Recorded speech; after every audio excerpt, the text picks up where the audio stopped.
64-year-old Nicola Tanzi, who was a church leader, was brutally beaten to death. I tried to watch this video in preparation. It's very hard to watch. In a subway station in Brooklyn. 25-year-old David Mazarregos had a 20-inch sword. He's the suspect in this case. He was out. They lowered his bail so that he could get out. He was already waiting a trial for attacking someone in Chelsea. 33 past arrests. You were in favor of bail reform. Does that make you want to change your mind or think twice about reversing that? This is a horrific incident, and it's the same video that I saw. And it's one that horrifies New Yorkers across the 5 boroughs, and it's completely unacceptable. And what it makes me think about is the necessity of providing public safety in our New York City subway system and across the 5 boroughs. And also, how do we end... Why would that change his mind? Because this is how, like, the average person operates, and this is what Fox News peddles to, right? Oh, you had, like, a policy position? Here's a scary story. How do you feel now? It's how most people operate. The revolving door, because when you look further into the case of whether this individual or so many individuals, especially those suffering from mental health issues, what we find is so often the only mental health system that we have that's functioning in the city is Rikers Island. 40% of the incarcerated population there are suffering from serious mental illness. Why was he on the street is the question. Why was he on the street? Because we have a broken system. They lowered his bail. He had a bail he couldn't pay. Then they lowered the bail, and then he could pay it. This is, imagine if you're this family. I mean, and they look at 33 prior arrests, and why? Why was this man on the street? What would stop him in your administration from being on the street? Because what we would do is actually address the systemic problems that would ensure that someone who goes through the system this many times is actually... his issues are addressed, the services are provided. Right now, all we have is going in and out. I do think that he should he should have stronger language on this, because this is one of the big things the Democrats have been fucking up on consistently, which is that the only real response here is a guy who's been arrested 33 times, was let out in the street, then committed a crime again. The only real response there is, we're going to try to build these systems to actually help these people with their problems, but also, if you've been arrested that many times, you should just go in the slammer, you know? You should just, like, yeah, obviously that guy should not have been let out, you know? If bail reform is allowing these habitually violent people to go back out onto the street, then it should be unreformed, or at least the reform should be adjusted. No, he doesn't need to agree with their framing, but, like, there is an underlying... Because the implication of what he's saying here is, well, to a guy like me, if I was mayor, 33 times would have been enough, you know? If I was mayor and I built up these institutions that would have taken him in, he would have been let out still, but he would have been fined by then. And I think a lot of people wouldn't buy that. Was he convicted of 33 crimes? Hold on, let me check. Hold on. Okay. You only said it 3 times. No. He wasn't convicted 33 times, but in a lot of these cases where you have habitually violent people who keep getting let out in the street over and over after arrest, these are people who are obviously violent and mentally ill. I've seen them in LA, I've seen them in Seattle. There's a type of them, and they exist in basically every major city. These are very mentally fucked people. They are not good people. They are very dangerous, and it's easy to identify that they are dangerous. It's not like we're not really talking about edge cases. You know, it is absurd that these people are allowed to continue walking the streets, and it is a misuse. It is like a naive oversight of our bail and our plea bargain systems that allow it to happen. You know, for all the 33 times for violent crime. I don't know. We're talking about a random person brought up. I'm just telling you that these people exist. It's also absurd to put them in jail if they're mentally ill. Well, no. I mean, if they committed crimes, I mean, it really depends on the mental illness. Numerically, these people themselves are the edge case. They are exceptions presented as the norm. Yeah, but, like, they're so prolific. They're so violent and prolific on their own that they're overrepresented. Right, but you can't just keep them locked up because they may do what he did? Well, I mean, you can. They're dangerous. How do you enforce that in a way that doesn't lead to massive overreach? Who was the fucking person? Was it in North Carolina? Train murder, North Carolina. That one. The one the right is bigly mad about. In Charlotte. Yeah, okay. Who was the murderer? DeCarlos Brown Jr. Okay, hold on. Prior arrests. Was it a train? It was a subway. The 34-year-old I've donated before. Suspect DeCarlos de Juan Brown Jr.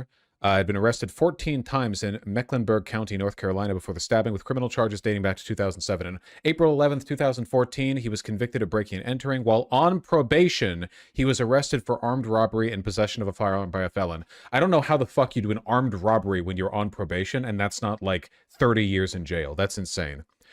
Brown was convicted of armed robbery and incarcerated in state prison from 2015 to September 2020, just 5 years. Upon release, he initially lived with his family, but his mother told ABC News he was diagnosed with schizophrenia at this point and displayed violent behavior at home. His mother said that she had sought involuntary confinement, but it was denied.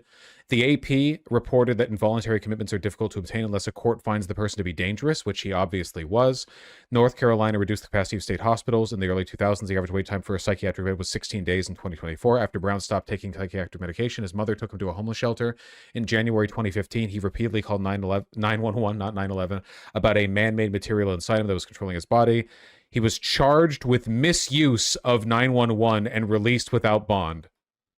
I feel like at some point during this, someone at somewhere in government probably should have been like, this guy is dangerous. We should probably, like, you know, do something about it. Like, she literally sought involuntary confinement and didn't get it.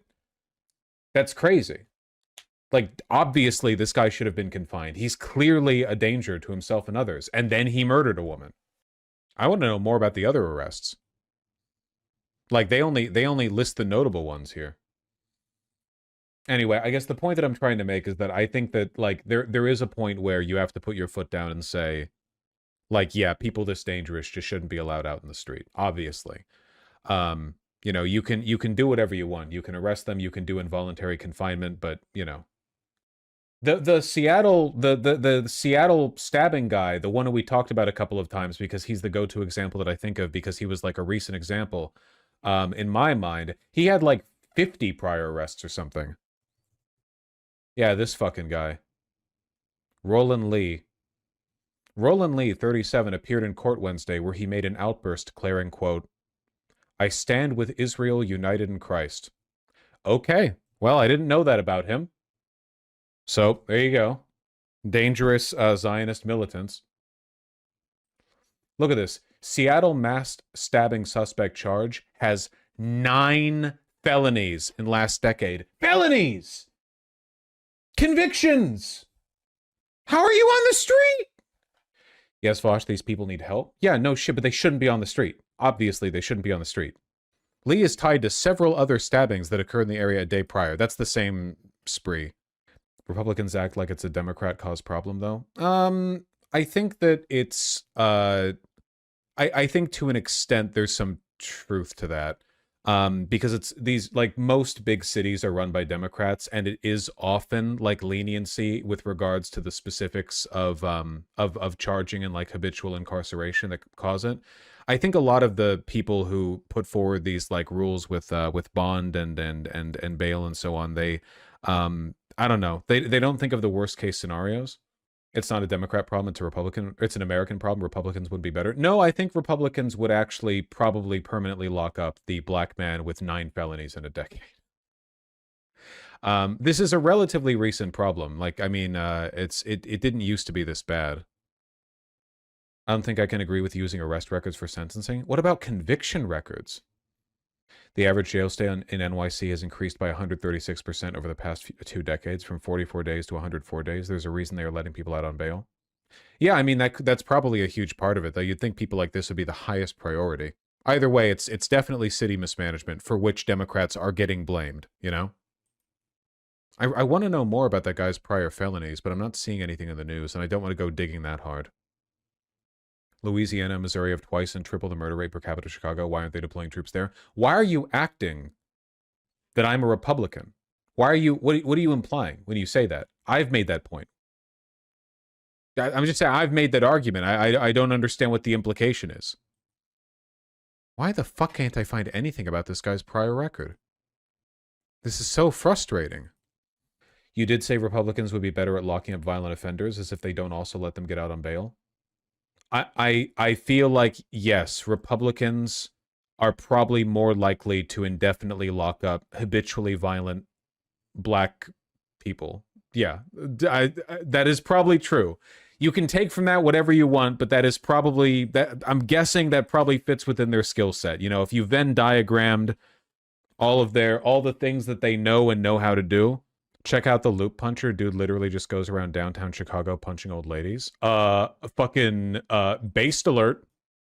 Serial puncher, Chicago, Derek Rucker charged with 6 felonies, held in custody. A long rap sheet. There are questions about why more wasn't done by authorities to prevent the attacks. 6 felony charges for aggravated batteries against women and a police officer. Most recent arrest came after he struck a 44-year-old woman in the face. Based alert. Sorry, it's not based. It's not based at all. His criminal history, which dates back to 2006, is comprised of mostly misdemeanors and charges ranging from battery and assault to trespassing and theft. Sometimes you just gotta throw the bad apple in the trash, man. I'm sorry. I wonder, it's like a misappropriation of empathy to an extent when you talk about stuff like this and people act like the problem with the criminal justice system is that it's overly punitive to people like this rather than overly punitive to everyone else, you know? Like, there are people serving years in jail for having weed or for like a bar fight or whatever. These are people who have demonstrated lifelong violent tendencies.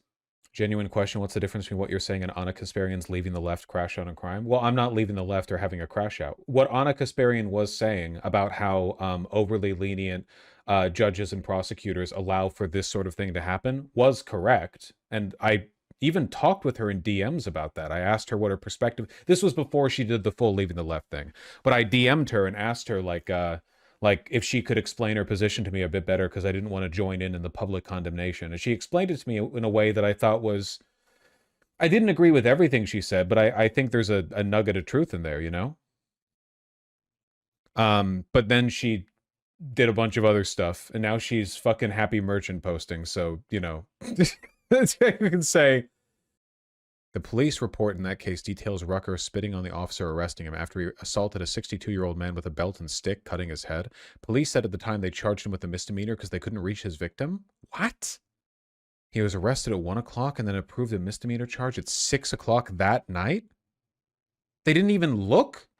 He was on felony probation at the time for assaulting a nurse in a hospital months before? What the fuck? It boggles the mind. Sounds like lazy cops. This does. Yeah, if anything, we should be blaming the cops for that's fucking crazy. Yeah, we caught this guy belting a 64-year-old man in the back of the head and he was on probation after assaulting a nurse, but we're just going to give him a misdemeanor charge? You should put his ass in the device. He should be breaking rocks with a pickaxe in a field. The article says the police didn't refer a lot of these arrests to the prosecutor when they should have. That's fucking insane. What, just because they're lazy? They didn't want to do the paperwork? They didn't notify the state's attorney. Okay. New information about that's exact the first 2006. Jesus fucking Christ. Maybe the police aren't racist. Can you imagine them not forwarding this to the prosecutor? Detained following that court hearing. Charges ranging from battery and assault to trespassing and theft. They got the wokest officer on the goddamn force who found him assaulting that old guy that day. Mugshots. The craziest thing is that in all of these mugshots, he looks exactly the same. Like they all got him on sequential days. It's not even like, it's like, here's a lifetime of crime. We only fit in the mugshots we could from the beginning of the year onward. Dating back to 2006. Take a look at these mugshots do not date back to 2006, okay? He looks the fucking same in all those pictures. Screen and you'll see the lengthy criminal charging history of 37-year-old Derek Rucker. In court today, facing 5 felony charges for aggravated batteries against women and a police officer. Rucker was arrested Thursday on State Street after police say he struck a 44-year-old woman in the face. The scenes on your screen, the other incidents police say Rucker is behind the past few weeks. Police say he assaulted a Chicago police officer, punched a woman in the face with a closed fist, knocking her to the ground, spit on a woman, and punched a woman in the back of the head on a CTA platform. Video posted on on TikTok and obtained by the Chicago Tribune shows police arrest. The only point that I'm making is I think it's all well and good to say we are going to improve these systems so that these mentally ill people get the help they need. But I think you also have to say, but yeah, if dudes are still like this, you have to throw them in the pit. I think you need to say both, because there will always be people like this. And what happens if your improvement to the systems doesn't like fix everyone and there are still people like this? You have to say, like, no, it's ridiculous that they're out on the street. Like, assuming all of that fails, there's no fucking way somebody like this should be out in the street. Rucker, the man in the blue, in that incident the end of last month. This person shouldn't be on the street. Why? CBS News Chicago legal analyst Irv Miller pointing to a misdemeanor from November of last year. A misdemeanor he says should have been charged as a felony. They knew at that time they did at least 30 arrests. The police report from that case detailing Rucker spitting on the police officer arresting him after he assaulted a 62-year-old man with a belt and stick, cutting his head. Police said at the time they charged him with a misdemeanor because they couldn't reach his victim. When I asked Chicago police about that, they didn't even try. They only spent 5 hours. Also, that wouldn't prevent you from a felony. Today, they reiterated they couldn't reach the victim, but The problem with that is he was arrested at about 1 o'clock in the afternoon, and they approved the misdemeanor charge at 6 o'clock at night, and that's not really a lot of time to look for somebody that's the victim of a serious crime. And get this, Rucker was on felony probation at the time for assaulting a nurse in the hospital months before. Miller says police should have notified the state's attorney and sought felony charges, telling me these cases, all preventable. If he would have been charged. Yeah, it's pretty upsetting, to be honest. You can balance your desire for a more just carceral system with your belief that for some fucking reason, a bunch of big cities are just letting this shit slide and letting it happen over and over again due to systemic failure at like every level, you know?